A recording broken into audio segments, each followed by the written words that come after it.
Hello दोस्तों, स्वागत है आप सबका मेरे यूट्यूब चैनल पे। और मैं इस माह का चैप्टर 55 लेके आ चुकी हूँ। चैप्टर को स्टार्ट करने से पहले मैं आप लोगों से कहना चाहूँगी कि अगर आपने इसके पहले के चैप्टर्स नहीं देखे हैं तो प्लीज़ जाके पहले उन्हें देख के आइए, ताकि आपको ये मांगा देखने में मज़ा भी आए और अच्छे से समझ में भी आए। तो चैप्टर की शुरुआत होती है जहाँ पे हम देखते हैं कि जो मेन्यून ने कहा था ना कि अपने लोगों को कि उन दोनों के अंदर जाओ, चिप को इंसेक्ट करो, मतलब कि उनके अंदर चिप इंसेक्ट करो। और तभी हम देखते हैं कि जो दो डॉक्टर होते हैं ना, वो सेजर और लियानो की तरफ आगे बढ़ रहे होते हैं और उनके हाथ में एक सुई होती है और उस सुई के अंदर ही हमारी चिप्स यानी वो ड्रग्स वाला कुछ है, ऐसा ही होता है। और तभी हम है ना लियानो को देखते हैं, जो कि ये देखने के बाद काफ़ी ज़्यादा घबरा जाता है और सेंजर से कहता है कि सेंजर, मुझे ऐसा लगता है कि मुझे अपनी सारी बातों पे पछतावा हो रहा है। और वो ना ऐसा कहते हुए सामने की ओर देख रहा होता है और वो दोनों डॉक्टर जो कि ऐसे नज़रों के साथ देख रहे होते हैं, बेटे आज तो तुम गए, मतलब कि आज तो तुम्हारी खैर नहीं। और वो दोनों डॉक्टर सेंजर और लियानो के पास आ जाते हैं और फिर जो डॉक्टर होते हैं वो एक सेंजर के हाथ को पकड़ लेता है और दूसरा लियानो के हाथों को पकड़ लेता है और उन दोनों के अंदर एक एक इंजेक्शन को डाला जाता है, मतलब कि उन दोनों को एक एक इंजेक्शन लगाया जा रहा होता है। और तभी हम सेंजन के रिएक्शन को देखते हैं, जो कि अपने मन में सोचता है कि प्यार के लिए कुछ भी, और है ना तभी हम लियानो को देखते हैं जिसके भाई आंखों में तो आंसू होते हैं और वो अपने मन में कहता है कि दो प्रेमियों के लिए जो कि एक साथ स्लेव बने, मतलब कि एक साथ गुलाम बने। और वो ना ऐसा कहते हुए अपनी आंखों से आंसू गिराते हुए रो रहा होता है। और वो जो डॉक्टर होते हैं ना, वो तो उनके अंदर इंजेक्शन को इंजेक्ट कर देते हैं, मतलब कि डाल देते हैं। और फिर उनमें से जो एक डॉक्टर होता है ना, वो एक गार्ड की तरफ देखता है और उससे ऑर्डर देते हुए कहता है कि अब इन दोनों को यहाँ से अपने साथ ले जाओ और हवाई जहाज़ के यानी कि जो प्लेन है ना उसके अलग अलग कमरों में बंद कर दो, मतलब कि उन्हें कैद कर दो। और तभी वो जो गार्ड होता है ना, वो कहता है यस बॉस, मतलब कि हाँ बॉस। और वो ना ऐसा कहने के बाद सेंजर और लियानो को वहाँ से ले जाता है और फिर हमें एक कमरा दिखाया जाता है। जो वो गार्ड होता है ना, वो सेंजर को पकड़ के युद्ध दास वाले जगह पे लाया हुआ होता है, मतलब कि जो प्लेन है ना युद्ध के बैटल में लोगों को ले जाने के लिए जो तैयार किया जाता है ना, उस वाले कमरे में लाया हुआ होता है। और उस हवाई जहाज़ के अंदर, उस कमरे के अंदर उसे है ना फेंकता है और सभी लोगों से कहता है हटो यहाँ से हटो। और वो ना सेंजर को नीचे फेंक देता है और तभी हम है ना सेंजर को देखते हैं, जो कि खुद को गिरते गिरते बड़ी मुश्किल से संभालता है और वो ना इधर उधर देख रहा होता है कि ये सब कुछ क्या हो रहा है, मतलब कि यहाँ ये सब लोग कौन है। और तभी हम दिखाया जाता है वहाँ पे बहुत सारे लोग भी होते हैं और वहाँ पे हमें एक टकले को देखते हैं। जो टकला होता है ना, वो तब सेंजर की तरफ देखता है और जो सेंजर होता है ना, वो इधर उधर देख रहा होता है ना, इसलिए वो जो टकला होता है ना, वो सेंजर से कहता है कि इधर उधर देखना बंद करो वरना मैं तुम्हारी आंखों की पुतलियों को निकाल लूंगा। और वो ना ऐसा कहता है। तभी हम है ना सेंजर को देखते हैं, जिसका ध्यान दूसरी तरफ जाता है और वो ना सभी लोगों की तरफ देखते हुए अपने मन में सोचता है कि ऐसा लगता है कि सभी जो बैटल के स्लेव है यानी कि जो सभी योद्धास है वो यहीं पे है। और वो ना ऐसा सोचते हुए इधर उधर देख रहा होता है और उसका ध्यान एक और कमरे की तरफ जाता है और वो सोचता है कि हाँ वो कमरा क्या है और उधर क्या चीज़ है। और वो ना ऐसा सोचते हुए उस तरफ देख रहा होता है और तभी हम है ना वहाँ पे एक कांच के ग्लास को देखते हैं, जिसके अंदर एक जलपरी जैसा कुछ बंधा हुआ होता है और वो जलपरी हथकड़ियों और उन सभी चीज़ों से बंधी हुई होती है और उसके आजू बाजू पानी होता है और वो एक शीशे के अंदर बंद होती है और उसके पास एक गार्ड होता है जो कि उसकी तरफ देख रहा होता है। और तभी हम सेंजर को देखते हैं, जो कि उस जलपरी को देखने के बाद अपने मन में सोचता है कि वह तो एक जलपरी है, मतलब कि वह एक जलपरी है और जलपरी को तो एक रत्न के समान माना जाता है, मतलब कि जो जलपरी होती है ना वो काफ़ी ज़्यादा मूल्यवान होती है और उसे ना एक रत्न की तरह माना जाता है, मतलब कि वो काफ़ी ज़्यादा कीमती होती है। और जो संजय होता है वो जलपरी की तरफ देखते हुए ऐसा सोच रहा होता है और आगे अपने मन में सोचता है कि वो सही कहावत है कि जो देखना उसे ही विश्वास करना कहते हैं। ये कहावत यहाँ पर बिल्कुल भी फिट बैठती है। और ऐसा सोचते हुए जो संजय होता है ना वो उस जलपरी की तरफ देख रहा होता है और ये एक जलपरा होता है और जो संजय होता है ना वो उस जलपरी की ओर देख रहा होता है। और संजय अपने मन में सोचता है कि उसके सुनहरे लंबे बाल वो कितने ज़्यादा खूबसूरत है और वो ऐसा सोचते हुए उस जलपरी की आंखों की तरफ देख रहा होता है। और जलपरी होती है ना वो तभी सेंजर की तरफ अपनी आंखों से देखती है और तभी हम सेंजर को देखते हैं, जो कि आगे अपने मन में सोच रहा होता है कि क्या वो वही जलपरी है जिसके बारे में कल लियानो ने मुझे बताया था, मतलब कि जो लियानो है ना उसने कल जिक्र किया था जलपरी के बारे में, और क्या वह वही जलपरी है। और वो ना ऐसा सोचते हुए उस जलपरी की ओर देख रहा होता है और फिर अपने चेहरे को दूसरी तरफ फेर लेता है, मतलब कि दूसरी तरफ टर्न कर लेता है। और हम देखते हैं कि वो गार्ड होता है ना वो जलपरी को एक दूसरे कमरे के अंदर ले जा रहा होता है और वहाँ पे बंद करने वाला होता है। और हम तभी सेंजर को देखते हैं, जो कि आगे अपने मन में सोच रहा होता है और वो सोचता है कि उस जलपरी के नैन नक्श और वो काफ़ी ज़्यादा खूबसूरत है, वो बहुत ही ज़्यादा ब्यूटीफुल है, लेकिन मुझे उसे देख के ऐसी फीलिंग नहीं आ रही है जैसे कि मुझे लियानो से पहली बार मिलने के बाद हुई थी। और ऐसा सोचते हुए जो संजय होता है वो लियानो के बारे में याद कर रहा होता है और उसे वही फ्लैशबैक याद आ रहे होते हैं, मतलब कि जब संजय और लियानो पहली बार मिले थे। और जो संजय होता है वो अपने मन के अंदर सोच रहा होता है कि यद्यपि नहीं यानी कि जो होस्ट है और सिस्टम है उन्होंने हमारी मैचिंग अनुकूलता, मतलब कि जो मैचिंग परसेंटेज है ना वो 60% बताई थी, फिर भी पता नहीं क्यों मुझे ये जान के और उससे पहली बार मिलके मेरे मन के अंदर बटरफ्लाई उड़ने लगी थी, मतलब कि मेरे अंदर तितलियाँ आई थी। और मुझे ये पता चल चुका था कि जो हमारा रिश्ता है वो सिर्फ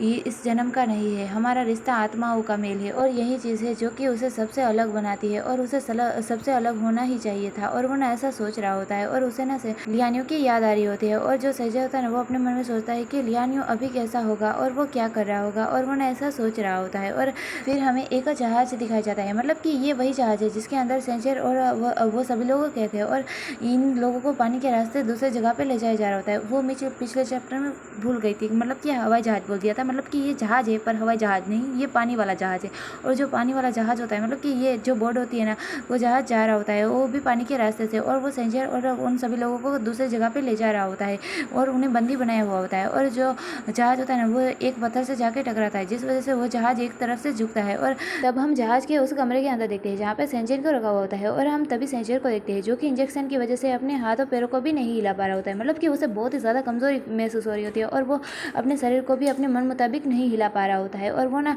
जिस वजह से जहाज झुका इस वजह से वो भी फिसलते हुए अपने जो बाजू में एक भेड़िया जैसा कुछ इंसान होता है उससे जाकर टकराता है और तभी हम उस भेड़िया जैसे इंसान को देखते हैं जिससे कि सेंचर उससे टकरा है, इसलिए उससे बहुत ही ज़्यादा गुस्सा आता है और वो ना सेंचर की तरफ देखता है और सेंचर से कहता है कि अरे साले मूर्ख, क्या तुम अपने अंगों को भी संभाल के नहीं रख सकते हो और मेरी तरफ ऐसे क्यों गिर रहे हो, क्या तुम खुद को संभाल नहीं सकते। और वो ना ऐसा कहता है। तभी हम है ना सेंचर को देखते हैं जो कि उस भेड़िए वाले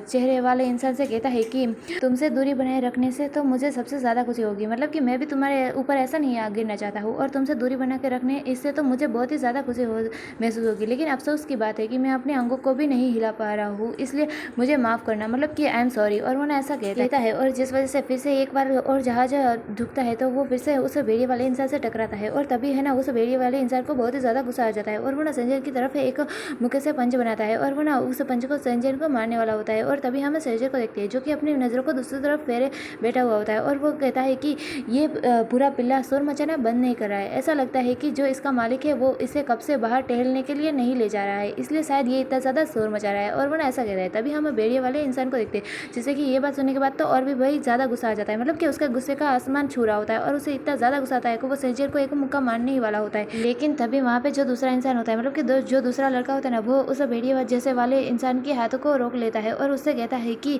यहाँ कमज़ोरों पर अपने हाथों को उठाने से अच्छा है जो बैटल एरिना है, यानी कि जो ग्लेटर एरिना है ना, जो बैटल फील्ड है ना, वहाँ के लिए अपनी एनर्जी को बचाए रखो। और वो ना ऐसा कहता है कि यहाँ पे कमज़ोरों पे हाथ नहीं उठाना चाहिए और हमें ग्लेटर एरिना के लिए अपनी ऊर्जा को बचा के रखना चाहिए। और वो ना ऐसा कहता है। तभी हम देखते हैं कि जो संजय होता है ना वो ये बात सुनने के बाद उस लड़के की तरफ देखने लगता है और हम देखते हैं कि ये एक ब्लू बाल वाला लड़का होता है और जो संजय होता है ना वो तब उस ब्लू बाल वाले लड़के से पूछता है कि ये ग्लेटर एरिना क्या है। और तभी है ना जो वो ब्लू बाल वाला लड़का होता है ना वो कहता है कि क्या तुम ग्लेटर एरिना के बारे में नहीं जानते हो, ग्लेटर एरिना इसे एक डेथ एरिना भी माना जाता है, मतलब कि यहाँ पे सैकड़ों लोगों को बुलाया जाता है ग्लेटर एरिना के लिए और उनमें कई सारी बैटल होती है, जैसे कि जंगल के नीचे की लड़ाई, पानी के नीचे बीच की लड़ाई और ऐसी बहुत सारी लड़ाइयाँ होती है, मतलब कि बहुत सारी बैटल होती है। और यहाँ पे सैकड़ों स्लेव को इकट्ठा किया जाता है, मतलब कि जो सैकड़ों दास होते हैं ना उन्हें इकट्ठा किया जाता है और उन सभी के बीच फाइट करवाई जाती है और इन सभी में से सिर्फ जो एक ही जिंदा बचता है जो कि आखिर में रहता है। और यहाँ पे एक और अफवाह भी है कि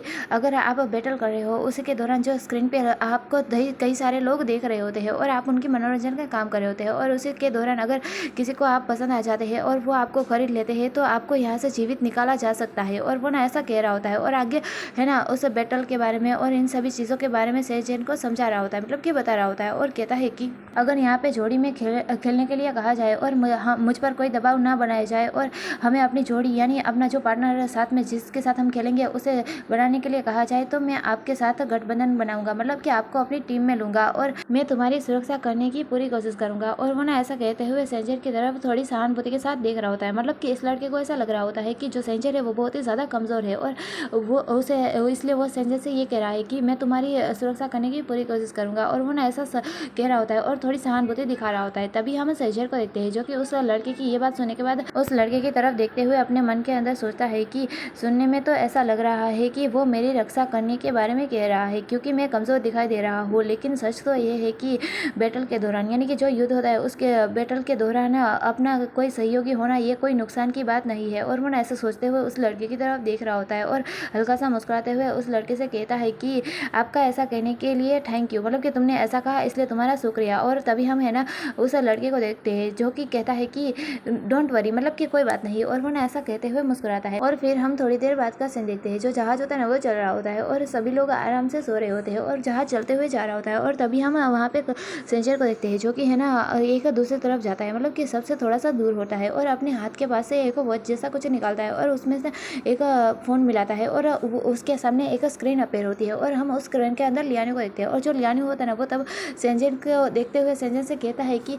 अरे सेंजन, हम तो सिर्फ कुछ घंटों के लिए ही दूर हुए थे और आपको इतनी जल्दी मेरी याद भी आ गई। और वो ना ऐसा कहते हुए सेंजन को थोड़ा सा टीज कर रहा होता है और सेंजन की तरफ देख रहा होता है। और तभी हमें सेंजर को देखते हैं जो कि लियानी की ये बात सुनने के बाद लियानी उसे कहता है कि बेवकूफ़ी करना बंद करो, मुझे किसी के बारे में पता लगाना है, इसके साथ जरूर कुछ गड़बड़ है। और वो ना ऐसा कहने के बाद उस ब्लू बाल वाले लड़के को दिखाता है और हम देखते हैं कि वो जो ब्लू बाल वाला लड़का होता है ना वो आराम से सो रहा होता है और जो सेंजर होता है ना वो उसे दिखाने के बाद फिर से अपनी स्क्रीन को दूसरी तरफ कर लेता है और वो दूसरी तरफ टर्न हो जाता है। और है ना उस लड़के की तरफ देखते हुए लियानी उसे कहता है कि उसके पूरे आचरण को देखने के बाद, मतलब कि उसके स्वभाव और उसे देखने के बाद मुझे जरूर कुछ गड़बड़ लग रही है। वो ऐसा लग रहा है जैसे कि कोई चोरों के अड्डे में घुसा हुआ घुसपैठिया हो, जैसे कि वो एक एजेंट है। और वो ना ऐसा कहते हुए है ना वो उस लड़के की तरफ देख रहा होता है, ब्लू बाल वाले लड़के की तरफ। और तभी हमें है ना लियानी को देखते हैं जो कि उस ब्लू बाल वाले लड़के को देखने के बाद कुछ सोचने लगता है और उसे ना याद आ जाता है कि ये कौन है। और जो लियानी होता है ना वो सेंजर से कहता है कि मुझे याद आ गया ये कौन है। और वो कहता है कि मैं अपने पिछले जीवन में 2 बार गिरफ्तार हुआ था और दोनों बार इसी मिडसन एजेंट ने मुझे गिरफ्तार किया था, मतलब कि दोनों बार मुझे इसी ने पकड़ा था और ये मिडसन एजेंट है। और वो ना ऐसा कहता है और कहता है कि ये यहाँ पे क्या कर रहा है, ये हेल में जाए, मतलब कि नरक में सड़े। और वो ना ऐसा कहते हुए है ना देख रहा होता है। तभी हम है ना सेंजर को देखते हैं जो कि पूछता है कि मिडसन का एजेंट मतलब कि ये क्या है। तभी है ना जो लियानी होता है ना वो कहता है कि मिडसन एजेंट ये एक अलग ही प्रजाति है और इनके पास 2 तरह की पावर होती है, मतलब कि ये अपने दिमाग से काम लेते हैं और इनके पास शारीरिक शक्ति भी ज़्यादा होती है और ये एक साथ 10 लोगों को भी संभाल सकते हैं और वो बहुत ही ज़्यादा पावरफुल होते हैं और मतलब कि उनके पास बहुत ही ज़्यादा ताकत होती है। और वो ना ऐसा कहता है। तभी हम है ना सेंजर को देखते हैं जो कि ये बात सुनने के बाद कुछ सोचने लगता है और उसे याद आता है, मतलब कि वो ना उपन्यास के बारे में सोच रहा होता है और उसे ये याद आ जाता है और वो सोचता है कि ये अच्छा ये एक रिवर गाइड है और ये बहुत सारे युद्ध पोतों को अपने सिर्फ हाथों से ही हरा सकता है, मतलब कि उसने कई सारे जहाज को तो सिर्फ अपने हाथों से गिरा दिया है और उसके लिए ये सारी चीज़ें बस पाक में टहलने जितनी ही आसान है। वो सिर्फ नदी की रक्षा नहीं बल्कि वो पूरे के पूरे अंटार्कटिक महासागर की भी सुरक्षा कर सकता है। और वो ना ऐसा सोच रहा होता है, मतलब कि ये जो इंसान है वो सच में एक बहुत ही अच्छा और काबिल अफसर है और वो ना ऐसा सोच रहा होता है। और तभी हम है ना लियानी को देखते हैं जो कि सेंजन को आगे बता रहा होता है और कहता है कि हालांकि उसके और मेरे बीच कुछ अनसुलझे मुद्दे हैं लेकिन ये निर्वाहित है, मतलब कि ये इतने बड़े नहीं और इतने खास नहीं है। और मैं चाहता हूँ कि आप जब ग्लेटर एरिया में उतरे तो आप हमेशा उसके साथ रहे और आप ये सुनिश्चित करें कि आप उसके साथ ही हो। और वो ना ऐसा कहता है। तभी हम है ना सेंजर को देखते हैं जो कि ये बात सुनने के बाद कहता है कि ओके, मतलब कि हाँ ठीक है और तुम्हारा क्या। और तभी हम है ना लियानी को देखते हैं जो कि ये बात सुनने के बाद अपनी हाथों से मुट्ठियों को बनाता है, मतलब कि पंचिस जैसा बनाता है और है ना दूसरी तरफ देखने लगता है और एक थोड़ी सी खतरनाक हंसी हंसता है, मतलब कि वो एक डेविल वाली हंसी हंस रहा होता है और कहता है कि मैं तो बहुत ही अच्छा कर रहा हूँ और किसी के अंदर इतनी हिम्मत नहीं है कि मेरे पे उंगली भी उठा सके। और वो ना ऐसा कहता है। तभी हम है ना सेंजर को देखते हैं जो कि लियानी के ऐसे एक्सप्रेशन को देखने के बाद भाई उसे समझ में आ रहा होता है कि वो किसी को भी पीट सकता है। और तभी हम है ना लियानी को देखते हैं जो कि बड़े ही प्यार से सेंजर से कहता है कि मैं हमेशा ये सुनिश्चित करूँगा कि मेरी पवित्रता और मासूमियत सिर्फ आपके लिए ही बरकरार रहे और मुझे कोई भी छू ना सके और अगर किसी ने मेरे पास आने की हिम्मत भी की तो मैं उसे मार कर काट डालूंगा। और वो ना ऐसा कह रहा होता है कि मैं उसे मार डालूंगा। और तभी हम है ना सेंजर को देखते हैं और जो सेंजर होता है ना वो लियानी की ये बात सुनने के बाद अपनी नज़रों को दूसरी तरफ घुमाते हुए कहता है कि पेफर्ट, मतलब कि हाँ तुम ऐसा कर सकते हो। उसे भी पता है कि जो लियानी है वो जो कहता है वो शायद कर भी सकता है, इसलिए वो अपनी नज़रों को घुमा रहा होता है कि हाँ। और तभी है ना जो सेंजर होता है ना वो फिर लियानी की तरफ देखता है और उसके नज़र है ना लियानी के गर्दन पे जाती है जहाँ पे हम देखते हैं कि जो लियानी का कॉलर का पट्टा होता है ना वहाँ पे रेड हो चुका होता है, मतलब कि वहाँ पे सूजा हुआ होता है। और जो सेंजर होता है ना वो ये देखने के बाद फिर लियानी उससे पूछता है कि लियानी तुम्हें क्या हुआ है, क्या तुम हीट में हो या फिर कुछ और है। तुम्हारी ग्रंथि यानी कि तुम्हारी जो कॉलर के पास तुम्हारा जो फेरोमोन ग्लैंड कैसे होता है वहाँ पे सूजा हुआ क्यों है और क्या हुआ है। और वो ना ऐसा पूछ रहा होता है और उसे लियानी की फिक्र हो रही होती है। और तभी हम है ना लियानी को देखते हैं जो कि सेंजर की ऐसी फिक्र को देख के वो तो बहुत ही खुश होता है। और वो ना सेंजर की तरफ देखते हुए कहता है कि इसमें अभी कई दिन बाकी है, मतलब कि मेरी हिट आने में अभी कई दिन बाकी है और इसकी ज़रूरत अभी नहीं है और अगर वाकई में आप मेरी मदद करना चाहते हैं। और वो ना ऐसा कहते हुए सेंजर की तरफ देख रहा होता है और सेंजर से कहता है कि तो अभी आप मुझे किस दीजिए। और वो ना ऐसा कहते हुए हल्का सा हंस रहा होता है और सेंजर की तरफ देख रहा होता है। और तभी हम सेंजर को देखते हैं जो कि भाई स्टिल रह जाता है, मतलब कि अभी भी इसे रोमांस और प्यार की पड़ी हुई है और इसे क्या चाहिए। और वो ना लियानो से कहता है कि तुम्हारे सपने में, मतलब कि मैं तुम्हें किस्त तो दूंगा पर तुम्हारे सपने में। और वरना ऐसा कहने के बाद कॉल को कट कर देता है। और फिर हमें देर रात का सीन दिखाया जाता है, मतलब कि जब आधी रात होती है ना तभी हमें सीन दिखाया जाता है। जो जहाज होता है वो एक द्वीप के आके रुकता है, जो कि है ना सभी स्लेव को रखने वाली जगह होती है। और उस द्वीप पे आने के बाद जो सेंजन और वो जो लोग होते हैं ना, जिनके है ना यहाँ पे दास बनाने के लिए यानी स्लेव बनाने के लिए आया गया होता है, उन सभी लोगों को नीचे उतारा जाता है। और उनके पीछे कुछ लोग होते हैं, मतलब कि कुछ आदिवासी जैसे लोग होते हैं, जिन्हों के अपने चेहरे पे मास्क पहना हुआ होता है और उनके हाथ में भाले होते हैं। और जो सेंजन और बाकी सब लोग होते हैं जो कि स्लेव बनाने के लिए लाए गए होते हैं, उन सभी के हाथों को बांधा हुआ होता है और उन सभी को वहाँ से ले जाया जा रहा होता है। और तभी हम सेंजन को देखते हैं जो कि इधर उधर यानी चारों ओर देख रहा होता है। और जो सेंजन होता है ना, वो अपने मन के अंदर सोचता है कि अफवाह है कि स्लेव मार्केट के जो समुद्र के बीच में एक छोटा द्वीप है, लेकिन किसने सोचा होगा कि ये एक बड़े से जहाज के ऊपर स्थिर होगा, मतलब कि ये एक बड़े से जहाज के अंदर होगा और इसका आकार एक छोटे द्वीप जैसा है। और वो ना ऐसा सोचते हुए चारों ओर देख रहा होता है। और जो वो गार्ड या फिर गुंडा जो भी कहे ये होता है ना, वो उन सभी लोगों को यहाँ वहाँ से ले जाता है और इन सभी को यहाँ से ले जाया जाता है। और फिर हमें सीन शिफ्ट करके सीधा नेक्स्ट मॉर्निंग का सीन दिखाया जाता है, यानी कि दूसरे दिन का सीन दिखाया जाता है, जहाँ पे सुबह सुबह हम देखते हैं कि वो जो गुंडा वाला गार्ड होता है ना, वो है ना अपने हाथों में कुछ पर्चियाँ जैसा लाया होता है, मतलब कि उसके हाथ में कुछ एनवेलप होती है और वो ना उन सभी को लाया हुआ होता है। और उन एनवेलप को उन सभी स्लेव को यानी सभी गुलामों को देते हुए कहता है कि ग्लेटर एरिना की थीम के अनुसार और आपकी पहली बैटल के लिए आपको आपकी अपनाने जाने वाली पहचान के लिए एक चित्र बनाना होगा, मतलब कि अपने लिए एक चित्र बनाए। और ध्यान दीजिएगा कि आपकी लड़ाई के दौरान यानी कि आपकी जो बैटल हो और उसके लड़ाई के दौरान अगर आप किसी भी नियम का उल्लंघन करते हैं तो आपको मौत की सजा दी जाएगी, मतलब कि आपको मार दिया जाएगा। और वो ना ऐसा कहते हुए उन सभी को वो एनवेलप दे देता है। और हम देखते हैं कि जो संजय होता है ना, वो अपने वाला एनवेलप लेता है और उसे खोल के देखता है और इसमें से एक पर्ची निकलती है जिनमें कि उसके चरित्र के बारे में और ऐसे बहुत सारी चीज़ें लिखी हुई होती है। लेकिन मैं आपको इतने ज़्यादा पढ़ के नहीं सुना सकती, लेकिन मैं आपको कुछ लाइनें बता देती हूँ। जैसे कि आखिर में लिखा हुआ है,